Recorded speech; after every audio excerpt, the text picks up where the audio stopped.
With this commentary, we start a new series called The Week in Review, where I'll choose events in the previous week and comment on them if they are germane to the life of AIDS-free world, and intersperse it with appropriate acid observations to maintain my own credibility. And in the last week, of course, we were absolutely swamped by Syria, with President Putin determinedly and hatefully supporting Assad in the use of chemical weapons, and President Obama deciding to use missiles in a limited way against Syria. It's so interesting, the conversion of Obama, Iraq, Afghanistan, drones, now bombing Syria. This warmonger who received, if you will recall, the Nobel Peace Prize.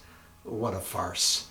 Anyway, if you get past the monolithic lunacy of Syria, think perhaps on these factors. Number one, the United Nations World Tourism Organization held a major conference in Zimbabwe last week, of course, thereby granting legitimacy to President Robert Mugabe, orchestrator of rape and murder with impunity, a man who at the age of 89, as you know, was re-elected as president and now has become vice chair of SADC, the Southern African Development Community. Next year he'll be the chair. It's so appalling to see these African leaders embracing this megalomaniacal madman.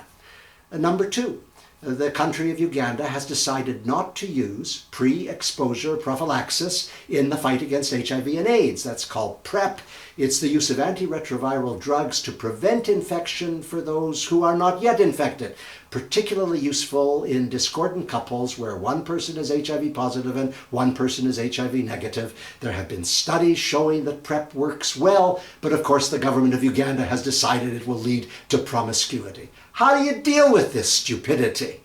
Of course, again, here is a country where the prevalence rate is rising. It's ghastly. Number three, and I think this happened last week, but I'm never sure, sneaking in under the radar was Phumzile Lambo Nkuka from South Africa, who was made the Undersecretary General, formerly made the Undersecretary General of UN Women. Now, whether she'll be able to survive the bizarre labyrinth of the United Nations is anyone's guess. And because there is an orgy of misogyny at work amongst the donor nations who refuse to fund UN Women, we'll see whether she survives and UN Women survives at all. And finally, a fascinating story out of Botswana conferring through the courts property rights and the inheritance of property on women equally with men. And in a country where there's so much death amongst men, the right of women to inherit property was singularly important, and now it's been granted.